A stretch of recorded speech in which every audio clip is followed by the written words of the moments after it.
American Contempt for Liberty is the book. The author is the great Walter E. Williams, whose resume is really far too long for us to run down and spend any time with him afterwards. But he's the John M. Olin Distinguished Professor of Economics at George Mason University, nationally syndicated columnist. You've heard him in for Rush. You know Walter. Walter, good morning to you. Good morning to you. Thanks for taking time out of your morning for us. Well, thank you for inviting me. The title in and of itself makes me want to read it, American Contempt for Liberty, and you make some wonderful, wonderful points, such as for people who really love liberty and hang our hat on that word, we're sure willing to give up a whole lot of it. That is absolutely right, and I think that when I say there's a generalized contempt for liberty, what I mean by that is that Americans have come to believe that it is okay, that it is perfectly moral for the government to forcibly use one person to serve the purposes of another.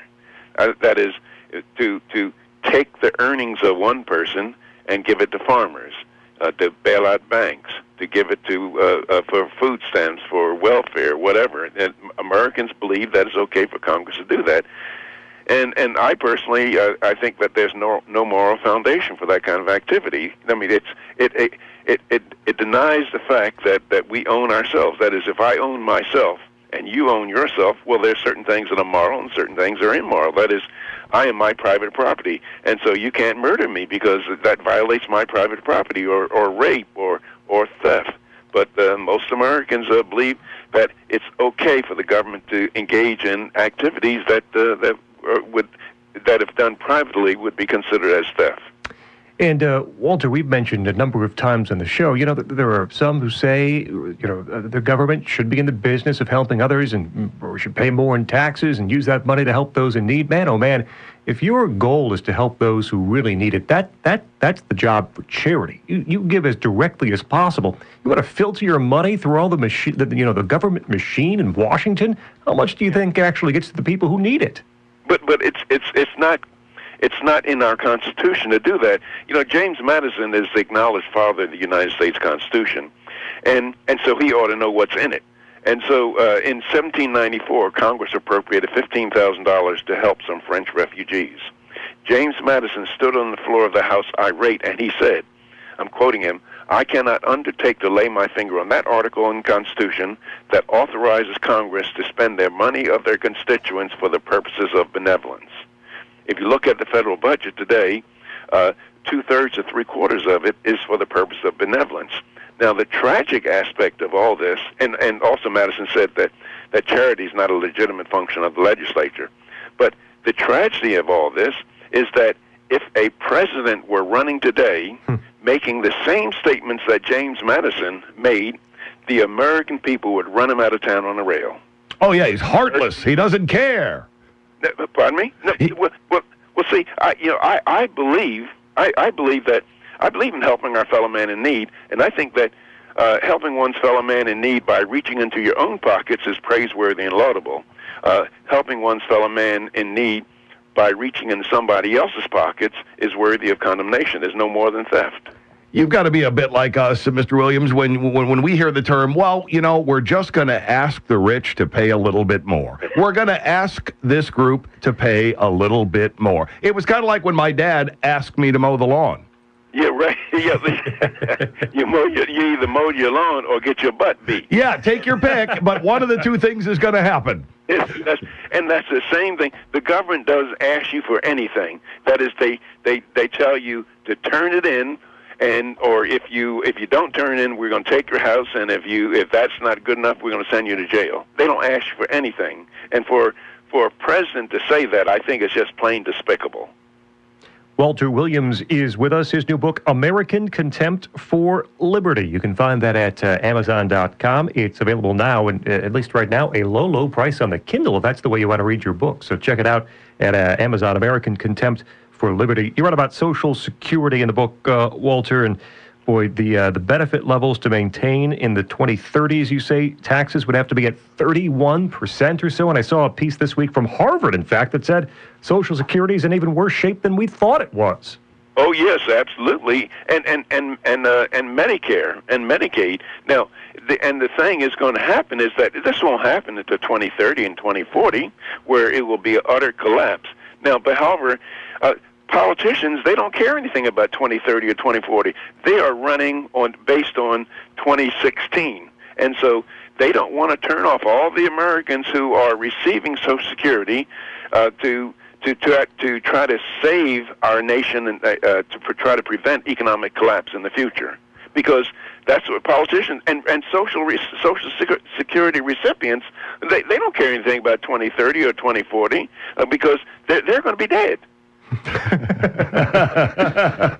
That's one of the ways of kicking the can down the road. I won't be around any longer, so I really don't have to worry about that problem.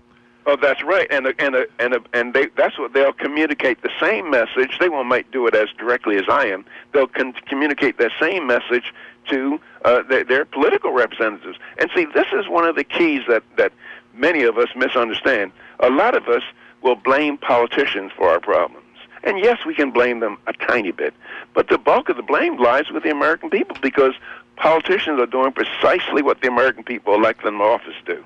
That is, they elect them to office to give them a privilege which will be denied another American, and they also elect them to office to use the power of their office to take what belongs to one American and bring it back to them. The book is American Contempt for Liberty. The author, Walter E. Williams. It's Riley and Scott here on WROK. Are we more divided now than any time that you can recall as far as a nation goes? Well, yes, I think that we are, and I think that the way what happens and causing a lot of division is the increased role of government in our lives. That is, you have to recognize that government is what a statistician might call a zero-sum game. And what I mean by that is that if you win, I lose, of necessity. That is, if you get a food stamp, that means that I lose, because I have to cough up money for it. Now, that's different from the market. In the free market, we call it a positive-sum game. That is, when I go to a grocer and I give him $3 for a gallon of milk, I mean, he is made better off because he valued the $3 more than the milk, and I'm made better off because I value the milk more than $3. And so that's what we call a positive-sum game. But government is a zero-sum game, and once you have a zero-sum game, it creates a lot of hostility, a lot of animosity, because people know that if one person wins, another person loses. Walter, and since government does not have any resources, another way of putting this is that if someone gets something, there's no tooth fairy or Santa Claus first. If someone gets something that he did not earn, that of necessity means that somebody else cannot have what he did earn. Walter, here in Illinois, and other states too, but really bad in Illinois, our pension problem. Unfunded pension liability is $120 billion here in Illinois. And politicians that people of Illinois elected made some bad deals, promised things that they could not deliver, then skip payments on funding pensions. Now we have this problem, and a whole lot of people are saying, well, everybody has to pay more in taxes so we can take that money and put it in pensions, pay people who are no longer working for government. And it's obviously a huge, huge problem. Is there a way out for Illinois and California and other states with these massive pension problems? I think they're going to have to default on pension payments.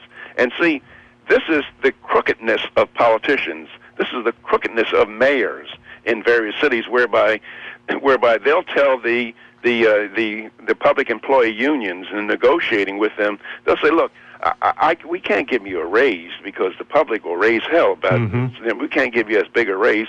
What we'll do, we'll hide the raise, we'll hide it in your pension. And so they compensate people through their pension, and that's invisible. And so nobody, in 1980, nobody raises hell about it. And then, of course, we're faced with a situation like we are here in Illinois. That okay, now we've got this gigantic shortfall. What are we going to have to do? What are we going to do? We may have to ask you to pay just a little bit more. That's the easy political solution, rather than reform, rather than biting the bullet, rather than these guys saying, look, 20 years ago, we misled you. and we're sorry about it, but we're going to have to cut your pension. Walter Williams with us for just another minute. It's Ronnie and Scott on WROK. His new book is out now. American Contempt for Liberty is the name. You can find it all over the place, including at Amazon.com. Now, we talked to some people who peer into the future, and generally they say, you know what, all this is bad, but I'm still pretty darn optimistic about the future. We can turn things around. I'm not sure you share that view. How optimistic are you that we can right the ship in terms of liberty? Well, I think that government abuse and control over the people, that's a standard state of affairs throughout mankind's history. And people say to me, can we right the ship? And can we turn things around? I say, well, are Americans as human beings any different from the Roman, the Portuguese, the Spanish, the French, the Great Britain, the people of Great Britain? And those are great empires of the past that went down the tubes for doing precisely what we're doing now. So can we avoid it? I don't know. Well, see, this question and many others. You're going to want to grab this book, and while you're at it, read everything else that he's ever written down on a piece of paper. You will learn something. American Contempt for Liberty, the great Walter E. Williams. Walter, thanks a lot for taking time for us this morning. Thanks a lot.